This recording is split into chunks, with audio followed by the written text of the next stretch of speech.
This is Toronto, Canada, one of the cleanest, safest, and most prosperous cities on the face of the earth, a place millions of people across the globe dream of calling home. But if you look closely at a typical suburban street, past the manicured lawns and the beautiful Victorian-style houses, you will find a dark reality hiding just below the ground. Inside a tiny, half-buried basement window, there is a windowless, damp room where the ceiling is barely 6 feet high. The rent for this single room is 2.900 Canadian dollars a month. To afford this, a young Canadian or a newly arrived immigrant has to work 2 jobs, sacrificing their health, their sleep, and their dignity. For decades, Canada sold a promise to the world. It was a simple, beautiful contract. If you work hard, play by the rules, and contribute to society, you will get a beautiful home, free healthcare, and a peaceful life. It was called the Canadian Dream. But today, that dream is officially dead. It has been replaced by a brutal survival game where the math simply no longer works. How did one of the wealthiest, most resource-rich nations on Earth become completely unlivable for its own people? And who is actually profiting from this collapse? To understand how we got here, we have to look back at what Canada used to be. For half a century, Canada was the ultimate middle-class paradise. It had the perfect balance, the economic engine of North America, but with a European-style social safety net. If you were a teacher, a construction worker, or a bus driver, you could easily buy a 3-bedroom house, own a car, take a yearly vacation, and still save a comfortable amount of money for retirement. The cities were growing, but they were growing sustainably.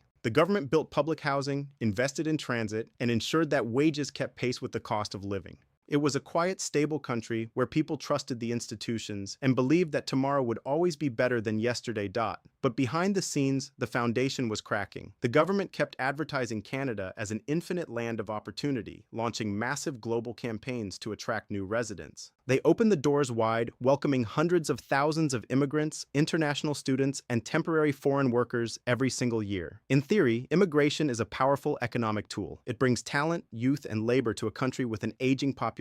But there was a fatal flaw in the plan. The government invited millions of people to the party, but they forgot to build the house. While the population grew at rates faster than almost any other developed nation, the construction of new homes actually slowed down. The result was a simple, brutal law of economics: supply and demand. Too many people chasing too few roofs.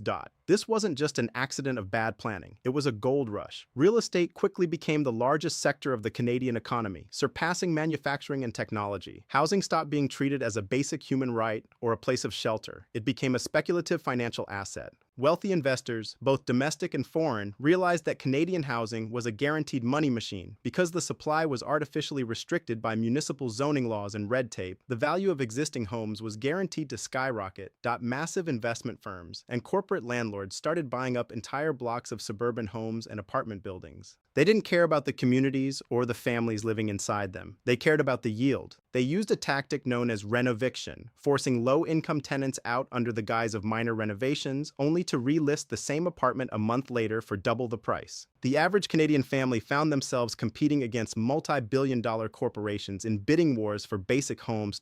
Today, the average home in Canada costs over 9 times the average family's annual income. In cities like Vancouver and Toronto, that ratio is over 12. To put that in perspective, in the 1980s, the ratio was just 3. The ladder to homeownership hasn't just been pulled up, it has been set on fire. A whole generation of young Canadians who did everything right, went to university, got good jobs, saved their money, now realize they will likely rent forever from a faceless corporation, paying off someone else's mortgage while their own savings are eaten away by inflation.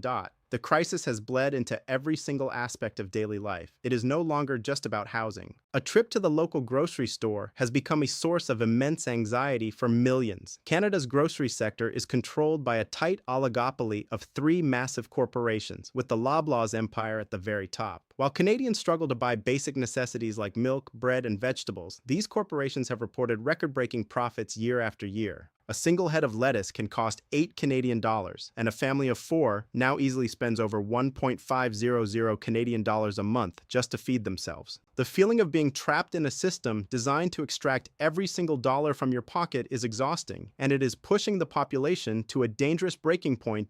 When a country becomes too expensive for its own people, a silent exodus begins. Young, highly educated Canadians, doctors, software engineers, nurses, and scientists are looking at their bank accounts and making a choice. They are leaving, Why stay in a country where half of your paycheck goes to a landlord and a simple trip to the grocery store feels like a luxury? The brain drain is real and it is accelerating. Canada is losing the very people it needs to build its future. A software engineer in Toronto can easily move to California, double their salary, pay lower taxes, and buy a home for a fraction of the cost. A Canadian doctor can move to the United States or Europe and escape a healthcare system that is currently collapsing under its own weight. The healthcare system was once the pride of the nation, a symbol of Canadian identity that set them apart from their neighbors to the south. But today, that system is in ruins. Emergency room wait times can stretch for 12 or even 24 hours. People are dying in waiting rooms before they can even see a doctor. Over 6 million Canadians do not have a family doctor, leaving them with no access to preventative care. The social contract is completely broken. Canadians paid high taxes with the understanding that they would be taken care of when they got sick, and that their children would have a better life. Today, they are paying more than ever and getting less in return.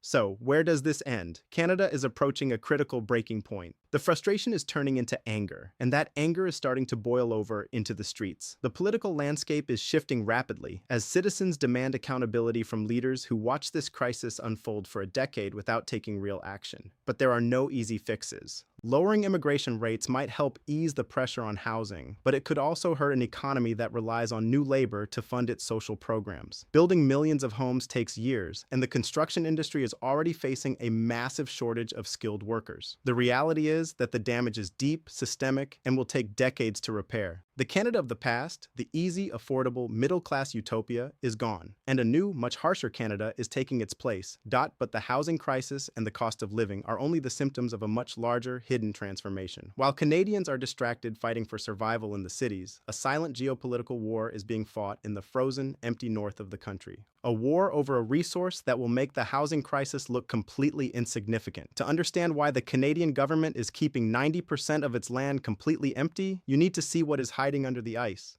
There is a secret map of Canada that explains exactly why the country is being reshaped and why the future of the world's resources is buried in the frozen wilderness that no one is allowed to enter. If you want to understand the real game being played behind the headlines, you need to look at the empty space on the map.